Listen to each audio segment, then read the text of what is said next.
So, you want to beat Bioshock Infinite on 1999 mode, huh? And right now you're looking for a little bit of help. Don't worry, in this video I'll give you tips on how you can beat 1999 mode. Also, if this video helps you out at all in achieving that, would you mind dropping a like on the video and subscribing to the channel? It's completely free and very much appreciated. If you don't want to, it's completely okay, no worries. Now, without any further delay, let's get into the video. First and foremost, let's get one of the most important and crucial tips you'll need to know at the start of this video. Let's determine what'll be most important to you: your health, your salts, or your shield. If you're able to get all the infusions that Bioshock Infinite has to offer, especially on 1999 mode, I'd recommend you level up your shield first, followed by salts, and then finally finishing off with your health. Your shield is so important for being able to take more damage, and as an added boost and bonus, it'll regenerate for you over time. With your salts, it's also important to make sure you're able to deal damage to enemies with your weapons, but also having a full bar of salts alongside that is perfect. As far as your health is concerned, that'll lead into tip number 2. Now, for this tip, I highly, and I mean highly, recommend changing your playstyle to a smarter and more tactical playstyle. Normally for myself, if you've watched any of my videos or any of my live streams, I usually like running around like a maniac while I play. But I would not recommend that playstyle on 1999 mode, unless you want to die repetitively.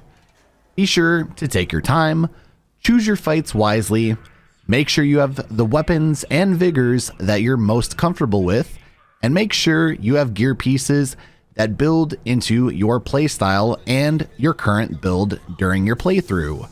Remember, you don't have to rush your 1999 mode playthrough. Just like I mentioned in the Survivor playthrough video that I did, if you want to check it out, wait till the end of the video. I basically stated the same thing. Make sure you play smarter, make sure you change your playstyle a little bit, and make sure that you don't rush through it. Make sure to take your time, and also if you happen to get a bit frustrated, it's always best to take a break and try again later. Now, let's talk about items you might be getting comfortable with. So now we get to cover one of my favorite topics in Bioshock Infinite, and for tip number 3, let's talk about which weapons you should be running on your 1999 mode playthrough. Again, this is all personal preference, but I'm going to recommend the ones that I find to be the most useful. So I definitely recommend hard-hitting weapons, but also weapons, again, that you personally feel comfortable with. My personal recommendations would be the shotgun, the sniper rifle, the paddywhacker hand cannon, and the volley gun. I'd also recommend upgrading these weapons if you can afford it, as money will be extremely important for this run, especially if you happen to die. That's how you get revived, and if you run out of money, your 1999 mode playthrough is over. Unless you reload a checkpoint. Keep that in mind. If worse comes to worst, and in worst case scenario, and you either can't find the weapons that you need or that I recommended, or you run out of ammo of those weapons, picking up something like the machine gun or the RPG off the ground is a suitable substitute. Those will be fine in an emergency situation. Just make sure to think ahead of potential situations like this and buy a damage upgrade for those weapons just in case. Now on to tip and step number 4. That next step is going to be which vigors you should be using. Again, as with the weapons, it'll all come down to personal preference and your own personal playstyle. However, I'll recommend which I found to be most useful yet again. Also, not only can you combine different vigors to create new combos, but also using the right gear pieces will be a much added bonus as well. But we'll talk about that in a little bit. The ones I found to be the most useful are Devil's Kiss, Undertow, Shock Jockey, Bucking Bronco, Return to Sender, and Charge. Again, keep in mind that using the right gear pieces will amplify these Vigors even further, combining a lot of these, which will result in complete devastation. Even though I'm personally not good with Undertow, being able to pull in an enemy with a water trap, keeping them surrounded with that water trap, and using Shock Jockey works pretty damn well. Same thing with Bucking Bronco and Charge. I've saved one of the most important and crucial ones for last, Return to Sender. It'll be one of the final tips I give you in this video, but fully upgrade this. Trust me, 100% you will not regret this near the end of the game. And finally, we have Devil's Kiss. This is another one I'd highly recommend fully upgrading. The amount of damage output and the spammability of the Devil's Kiss traps makes enemies like Lady Comstock a breeze. If you want to see a couple of different ways that you can cheese the Lady Comstock fight, I'll leave a link to a video down in the description below. So speaking of gear pieces, let's talk about those now, shall we? As they're almost as important as your vigor and weapon selections. So, you're allowed a hat, shirt, pants, and boots. Before I go into my personal recommendations, make sure you find the right pieces of gear for your particular build, whether you're going melee only, which I wouldn't recommend, although it is fun, or if you're more a stealth-based player, if you're more a damage-based player, definitely choose the gear pieces that correspond to your particular build. So, I'll leave a link in the description you might find quite useful in terms of selecting the appropriate gear pieces. Right, so let's start off with our selections for hats. Typically, what I look for with my hat is damage modifiers. So I have 4 for you in particular. First, we have the Burning Halo, which gives you a 70% chance of setting an enemy on fire with a melee, causing over 300 damage per second. This will be located in the HQ of the Fraternal Order of the Raven. Second, we have Electric Punch, which essentially does the same thing as Burning Halo, but with electricity. This will be located in the Blue Ribbon, which is where you get your first shield from the Lutece twins. Third is Gearhead, for you stealthy players out there. It makes enemies like Zeppelins and motorized Patriots harder for them to actually spot you. The only downside is that it is a random spawn, so basically RNG. The last two are Rising Bloodlust, which allows Booker to deal more damage after 5 consecutive kills and is located in the Warden's office in Comstock House. And finally, Storm, which will cause Shock Jockey, Bucking Bronco, and Devil's Kiss to chain together to more enemies and to cause more damage. Unfortunately, this is also a random located piece of gear.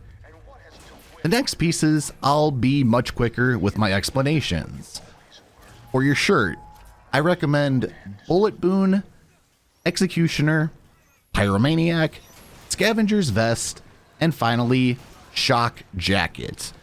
The only downside to these gear pieces in particular are, again, that they're found at random. I really hope you're able to find one of these pieces of gear. For the pants, you should use Death from Above, Eagle Strike, Handyman Nemesis, Nor'easter, Overkill, and Tunnel Vision. All of these gear pieces, again, are random, except for Handyman Nemesis, which can also be found in the Blue Ribbon. Finally, let's talk about the pants. You can use one of the following: Angry Stompers, Freebird, Headmaster, Last Man Standing, and Urgent Care. All of these, again, are unfortunately random. So it seems like putting a proper kit together for your character, there's a lot of RNG involved. It might be frustrating, I understand, but try and piece together your overall build as best as humanly possible.